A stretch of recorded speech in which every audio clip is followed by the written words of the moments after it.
నరక చతుర్దశి అంటే ఏంటి? అసలు నరక చతుర్దశి రోజు ఏమేం చేయాలి? ఏం చేయకూడదు? అసలు ఎందుకు చేసుకోవాలంటారు? మంచిది. హ్మ్. మనకి పురాణ ఇతిహాసాల్లో గూడా చెప్పబడ్డదే ఈ రోజున మళ్ళీ మనం చెప్పుకుందాము. హ్మ్. అసలు ఈ నరక చతుర్దశి తర్వాత వచ్చే దీపావళి పండగని సత్యభామాదేవి నరకాసురుని వధించిన సందర్భంగా హ్మ్. ఒక రకంగా స్త్రీలు విజయం సాధించిన సందర్భంగా మనం ఈ నరక చతుర్దశిని చేసుకోవటం అనేది జరుగుతోంది. హ్మ్. ద్వాపర యుగంలో నరకాసురుడనే రాక్షసుడు ఎక్కువగా స్త్రీలని బంధించి, వేధించి తన కోటలో బంధించేసేసి వాళ్ళని బందీలుగా చేసేసి హింసిస్తూ ఉండేవాడు. హ్మ్. అప్పుడు శ్రీకృష్ణుల వారికి జనమందరూ విన్నవించుకున్నారు. స్వామి ఈ నరకాసురుడు బాధ పడలేకుండున్నాం మేము. హ్మ్. మరిట్లా అందరినీ బాధ పెడుతున్నాడు. ఎక్కువగా స్త్రీలని ఎక్కువగా ఇబ్బంది పెడుతున్నాడు, బంధిస్తున్నాడు, బలవంతంగా వివాహాలు చేసుకుంటున్నాడు అని హ్మ్. చెప్పారు. అప్పుడు దేనికైనా ఒక సమయం రావాలి అన్న ఉద్దేశంతో శ్రీకృష్ణ వారు నేను చూసుకుంటానన్నారు. తదుపరి ఒక రోజున నరకాసురుడి మీదకి యుద్ధానికి శ్రీకృష్ణుల వారు బయలుదేరారు. హ్మ్. బయలుదేరినప్పుడు సత్యభామాదేవి పక్కనే ఉండి, "స్వామి నేను కూడా వస్తాను ఈ యుద్ధానికి" అని అడిగిందావిడ. హ్మ్. చాలా ఉత్సాహంతో. "నేను కూడా వస్తాను. హ్మ్. అందులో ఆడవాళ్ళని కదా బాధ పెడుతున్నాడు. అవును. కాబట్టి నేను రావాలి. నేను హ్మ్. చూడాలి వాడిని మీరు చంపుతుంటే" అని హ్మ్. చెప్పి ఆవిడ కూడా బయలుదేరారు. హ్మ్. నరకాసురుడి మీదకి యుద్ధానికి వెళ్ళిన తర్వాత ఏం జరిగిందంటే, ఆ యుద్ధ పోరులో శ్రీకృష్ణుల వారు యుద్ధం టైంలో హ్మ్. అంటే అదొక మాయ. కృష్ణ మాయ అన్నమాట. అంటే హ్మ్. దానికొక కారణం ఉంది గదమ్మా! తల్లి చేతిలోనే నరకాసురుడు చనిపోవాలని. హ్మ్. సాక్షాత్తు భూదేవే సత్యభామగా అవతరించడం వల్ల హ్మ్. తల్లి చేతిలోనే మరణం పొందాలి గాబట్టి శ్రీకృష్ణుల వారు తనేదో మూర్ఛపోయినట్టు అంటే ఆ యుద్ధ టైంలో ఆయనకేదో మూర్ఛపోయినట్టు యుద్ధం చేయలేక అనన్నా ఇది హ్మ్. కల్పించారక్కడ. ఒక యోగమాయ కల్పించారు. హ్మ్. అయ్యో! భర్త తను మూర్ఛపోయేసరికి నరకాసురుడు ఇట్టా చేశాడని ఆవిడకి విపరీతమైన కోపం తీర్చుకొని, బాణాలవి తీసుకొని నరకాసురుడి మీద భూదేవిగా పుట్టిన హ్మ్. సత్యభామగా పుట్టిన భూదేవి నరకాసురుడి మీద యుద్ధం చేసి హ్మ్. నరకాసురుడిని వధించింది. సంహరించింది. హ్మ్. కాబట్టి ఈ ఈ సంహరించిన రోజే చతుర్దశి. హ్మ్. కాబట్టి ఈ రోజున మనేంటంటే అంత భయంకరమైన రాక్షసుడు గదమ్మా! అవును. చనిపోయాడనేసరికి నరకాసుడిని సాగనంపి అంటే దహన సంస్కారాలన్నీ చేసి హ్మ్. మందులు దీపావళి మందులున్నాయి కదమ్మా! హ్మ్. టపాసులు హ్మ్. అవన్నీ కాల్చుకుని ఆ నరకాసురుడు దుర్మార్గుడు గాబట్టి అందరూ తలస్నానాలు చేసి కీడు గదా! హ్మ్. కాబట్టి తలస్నానాలు చేసి ఒంటికి నలుగది పెట్టుకొని హ్మ్. తలస్నానాలు చేసి ఆ రోజున వేడుక చేసుకున్నారు. హ్మ్. వేడుక చేసుకుని వాళ్ళు మనంత సమయం ఉండదు కాబట్టి రెండో రోజున మళ్ళీ దీపావళి అమావాస్య రోజున హ్మ్. యథావిధిగా వాళ్ళు పిండి వంటలవి చేసుకొని అందరూ పండగ సంబరంతో ఆ రోజున ఏం చేస్తారంటే మళ్ళీ రాత్రికి హ్మ్. దీపావళి టపాసులవి కాల్చుకొని దీపాలు పెట్టుకొని అంటే ఒక నరకాసురుడనే రాక్షసుడు ఈ బాధనేది మాకు పోయింది అనే ఆనందంతో హ్మ్. చక్కగా దీపాలవి పెట్టుకొని కన్నుల పండగగా ఆ రాజ్యం అంతా పండగ చేసుకుంది. దేశమంతా కూడా పండగ చేసుకుంది. కాబట్టి ఈ నరక చతుర్దశి అనేది ఆ రోజు నుంచి మనకి రావటం మొదలుపెట్టింది. హ్మ్. ఈ నరకాసురుడనే రాక్షసుడు హ్మ్. మనకి ఎలా పుట్టారు అన్న దాని గురించి ఒక చిన్న కథ ఉంది. హ్మ్. మనం చెప్పుకుందాం. ఓకే అండి. ఒకానొక టైంలో హ్మ్. మనం పురాణ ఇతిహాసాల ప్రకారం హ్మ్. కృతయుగంలో అని అనుకుంటా ఇది. హ్మ్. అయితే హిరణ్యాక్షుడు అనే రాక్షసుడు భూదేవిని సంగ్రహించి తీసుకెళ్ళి పాల సముద్రంలో దాచిపెట్టాడు అమ్మని భూదేవిని. హ్మ్. మన భూమంతా కూడా పాల సముద్రంలో ఉండిపోయింది. అప్పుడు హ్మ్. భూదేవి చాలా బాధపడుతూ శ్రీ మహావిష్ణువుని వేడుకుందన్నమాట. "ఏంటి స్వామి నాకు ఈ పరీక్ష హ్మ్. తీసుకెళ్ళి ఈ రాక్షసుడు నన్ను పాల సముద్రంలో ఇక్కడ దాచేశాడు, బంధించేశాడు" అనని. హ్మ్. దేనికైనా ఒక టైం రావాలి అన్న ఉద్దేశంతో శ్రీ మహావిష్ణువు వరాహ రూపంతో హ్మ్. పాలసముద్రంలోకెళ్ళి అక్కడ హ్మ్. రాక్షసుతో యుద్ధం చేసి, సంహరించి, హ్మ్. మళ్ళీ భూమిని పాలసముద్రంలోంచి పైకి తీసుకొచ్చి యథాస్థితిలో ఉంచటం అనేది జరిగింది. హ్మ్. అట్లా శ్రీ మహావిష్ణువు యొక్క అవతారాల్లో, దశావతారాల్లో మనకి హ్మ్. వరాహ అవతారం అనేది అలా మనకి రావటం అనేది జరిగింది. ఉమ్, అప్పుడు శ్రీ మహావిష్ణువును భూదేవి ఆ కలిసిన వేళలో ఒక సమ్మోహనమైన స్థితి వాళ్ళకిద్దరికి కలిగింది. ఒక ప్రేమ ఉమ్, కలిగితే ఆ ప్రేమకి గుర్తుగా అందులోనూ అసుర సంధ్యాకాల టైంలో వాళ్ళు కలవటం వల్ల ఉమ్, ఈ నరకాసురుడనే వాడు జననం కలిగింది. అంటే భూదేవికిను శ్రీ మహావిష్ణువుకు పుట్టినవాడే నరకాసురుడు. ఓకే. అది కాబట్టి అది టైం కాని టైం. ఇప్పుడు కూడానమ్మా ఉమ్, మన దంపతులు ఎవరైనా ఉంటే ఉమ్, సంధ్యాకాల టైంలో ఉమ్, సంసారం చేయటం అనే నిషిద్ధం అంటారు. ఎందుకు అంటే అసురులు అంటే రాక్షస బుద్ధులతో పుడతారని, కొమ్ములు కోళ్ళుండి పుడతారని కాదు. ఉమ్, బుద్ధులు అనేవి రాక్షస స్వరూపంగా ఉంటాయి ఉమ్, అనని ఆ సంధ్యా టైంలో దాంపత్య నిషిద్ధం అనేది చేశారు. ఉమ్, అలా పుట్టినవాడు నరకాసురుడు. ఉమ్, అయితే అమ్మ గ్రహించింది భూదేవి ఈ రాక్షస అంశతో పుట్టాడు అనని. ఉమ్, అప్పుడు శ్రీ మహావిష్ణువుని వేరుకుంది. ఎందుకంటే రాక్షసుల్ని ఎవరినైనా కూడా శివుడు వరాలు ఇస్తుంటే ఆ వరాలని నిర్విఘ్నం చేసి శ్రీ మహావిష్ణువే కదా ప్రతి రాక్షసులను సంహరించుకుంటూ వచ్చేది.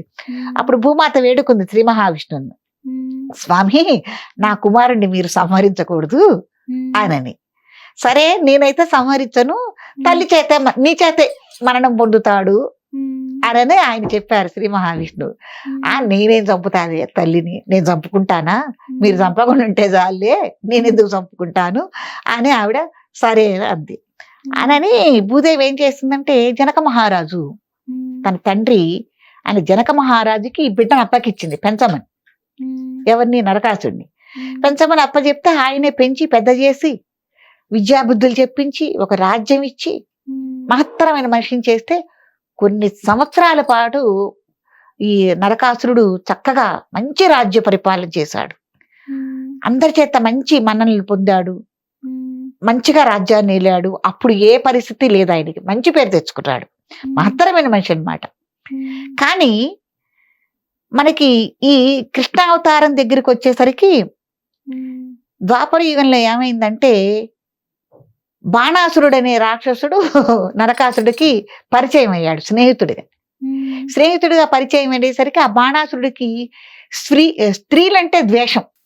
ఉమ్, స్త్రీలు పనికిరారు. ఆ స్త్రీల్ని హింసించటం, వాళ్ళని పట్టి బంధించటం, ఉమ్, వాళ్ళని బలవంతంగా వివాహాలు చేసుకోవటం, స్త్రీ హింస చేసేవాడు.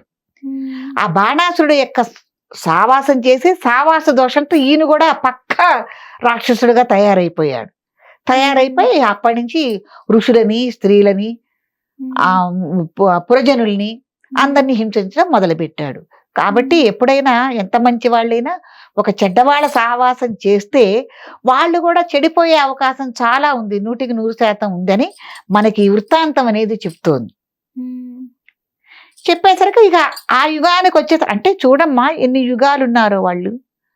మనకి చెప్తోంది కదా ఎప్పటి కదా, ఎప్పుడు ఆవిడ దత్తత ఇచ్చింది జనక మహారాజుకి. ఉమ్, మళ్ళీ ఒకానొకప్పుడు మళ్ళీ ఆవిడే మళ్ళీ సీతగా పుట్టడం ఆ ఇంట ఇవన్నీ జరిగినాయి కదా. ఉమ్, కాబట్టి తల్లి చేతిలో మరణం పొందాలనుకున్నారు కదా, ఈయనకు ఆ విషయం తెలుసు, నరకాసుడికి తెలుసు. కానీ నా తల్లి నన్ను ఎందుకు వధిస్తుంది అని ఆయన అనుకున్నాడు. ప్రలోభం మాయలో పడిపోయారు. నేను నా కొడుకుని నేనెందుకు సంహరించుకుంటానని ఈవిడ అనుకుంది. కానీ ఈ సత్యభామ అవతారంతో ఈ రకంగా నరకాసుని వధించడం అనేది జరిగింది. కాబట్టి స్వామి లీలలు గొప్పవి కదా. పాప ఈవిడ తెలియదు నేనే ఇట్లా సత్యభామగా పుట్టానని ఈవిడకి తెలియదు. నా తల్లే భూదేవి ఇట్లా సత్యభామగా అవతరించిందని పాపం నరకాసుడికి కూడా తెలియదు. కాబట్టి ఈ నరకాసుడుని సంహరించిన రోజును పురస్కరించుకుని మనం నరక చతుర్దశినిను తర్వాత దీపావళి పండుగను చేసుకుంటున్నాము. ఇదే రోజున మనకి ఆ తర్వాత రాములు వారు రావణాసురుడి మీద యుద్ధం చేసి ఈ చతుర్దశి రోజునే మళ్ళీ తన రాజ్యానికి తిరిగి వచ్చారు అని. తర్వాత అమ్మవారు పార్వతీదేవి రాక్షస సంహారం చేసిందని కూడా, ఇదే రోజున ఇంకొక రాక్షసుని సంహారం చేసిందని కూడా ఉంది. కాబట్టి ఈ దీపావళి ఆ రోజు రాములు వారు రాజ్యానికి తిరిగి వచ్చారు కదా, ఆ రోజున కూడా అందరూ పురజనులందరూ రాజ్యంలో వాళ్ళందరూ చక్కగా దీపాలు అలంకరించి టపాసులు కాలుస్తూ ఆయనకు స్వాగతం పలికారు. ఎవరికి? రాములు వారి. కాబట్టి ఆ సందర్భంగా కూడా మనం ఈ దీపావళిని చేసుకుంటున్నామని కూడా ఉన్నది. ఒకసారి కాళికా అమ్మవారు రక్త బీజుడని రాక్షసుడు ఉన్నాడు కదమ్మా, ఆయన్ని కూడా ఇదే రోజున సంహరించారు. అమ్మ ఈ రోజునే సంహరించింది. దానికి కూడా మనం ఈ రోజున పండగ చేసుకోవటం అనేది జరుగుతోంది. తర్వాత ఈ నరకాసురుడు తల్లి చేతిలోనే చనిపోతాడని శ్రీ మహావిష్ణువే కాకుండా ఒకానొక రోజున నరకాసురుడు రాజ్యంలో ఒక కాళికా అమ్మవారు గుడి ఉంది, కామాఖ్యాదేవి అని గుడి ఉంది. ఉంటే ఒక రోజున వశిష్ఠుల వారు అమ్మవారి గుడికి దర్శనానికని వస్తున్నప్పుడు నరకాసురుడు ఆ మహాముని అడ్డగించి అమ్మవారి దర్శనం చేసుకోకుండా తలుపులేసేస్తే అప్పుడు వశిష్ఠుల వారు అప్పుడు ఆయన కూడా ఆ మహాముని కూడా శాపం ఇచ్చారు. అంటే ఒకదానికొకటి బలం అన్నమాట. ఆయనకి ఆయన ఒక మరణం పొందడానికి ఇంకోటి కూడా కారణమైంది. అప్పుడు ఆయన శపించాడంటే, నన్ను ఇంత పవిత్రమూర్తి అయిన కామాఖ్య అమ్మని దర్శనం చేసుకోకుండా చేశావు తల్లిని, కాబట్టి నువ్వు తల్లి చేతుల్లోనే మరణించాలని ఆయన కూడా శాపం ఇచ్చాడు. వశిష్ఠుడు కూడా శాపం ఇచ్చాడు. ఆ శాపం కూడా ఇప్పుడు నరకాసుడికి ఫలించింది. కాబట్టి ఇట్లా ఉంది. దీని తర్వాత ఇంకో కథ కూడా మనకి చెప్పడం జరిగింది, అది కూడా మనం చెప్పుకుందాం. అంటే ఈ చతుర్దశి రోజుని ఇంకొక విశేషం ఏంటంటే, శ్రీ మహావిష్ణువు వామన అవతారం ఎత్తి బలి చక్రవర్తిని ఓడించిన రోజు కూడా ఇదే రోజు అని మనకి చెప్పడం జరుగుతుంది. కాబట్టి ఈ చతుర్దశి అనేది మనం ఇన్ని రకాలుగా చేసుకోవడం అనేది జరుగుతుంది. చాలా విశేషమైన రోజు. అందరూ ఈ చతుర్దశి రోజునే మనం ఏం చేస్తామంటే, తెల్లవారుజామున అంటే నరకాసుడిని బొమ్మలు తయారు చేస్తారండి. మీరు గమనించే ఉంటారు. పెద్ద పెద్ద బొమ్మలు తయారు చేసి దాంట్లో టపాసులు అవి పెట్టి నరకాసుని బొమ్మని కాల్చొస్తారు తెల్లవారుజామున. కాల్చి వచ్చిన తర్వాత వాళ్ళ ఇంట్లోకి వస్తే కీడు కదమ్మా, కాబట్టి బయట ఒక టపాసు కాల్చి ఇంట్లోకి వస్తే ఆ మగవాళ్ళు ఎవరైతే ఉన్నారో వాళ్ళని, మగపిల్లలు కానీ పెద్దవాళ్ళని కానీ కూర్చోబెట్టి హారతిస్తారు. అంటే ఆ యొక్క ఏదో చంపిన కీడు ఉంటుంది మైల, అది పోవటానికని చెప్పి వాళ్ళకి తలకి నువ్వుల నూనె పెట్టి హారతి ఇవ్వటం అనేది కొన్ని ఇళ్లలో వంశాచారంగా కొనసాగుతుంది. అందుకే దీపావళి మంగళి హారతులు అంటారు. దీన్ని తెల్లవారుజామున ఇస్తారు. ఇచ్చిన తర్వాత వాళ్ళు వెళ్ళి చక్కగా ఒంటికి నువ్వుల నూనె రాసుకుని నలుగుబిండి పెట్టుకుని యథావిధిగా కుంకుడుకాయలతో అభ్యంగన స్నానం చేసి రావాలి కీడు తొలగించుకోవటానికి. అప్పుడు కొత్త బట్టలు అవి కట్టుకుని పండగ చేసుకోవడం జరుగుతుంది. ఈ చతుర్దశి రోజున అది కూడా ఉంది, మంగళ స్నానాలు చేయటం అంటే హారతలు ఇవ్వటం అనేది కొన్ని వంశాచారాల్లో ఉంటుంది.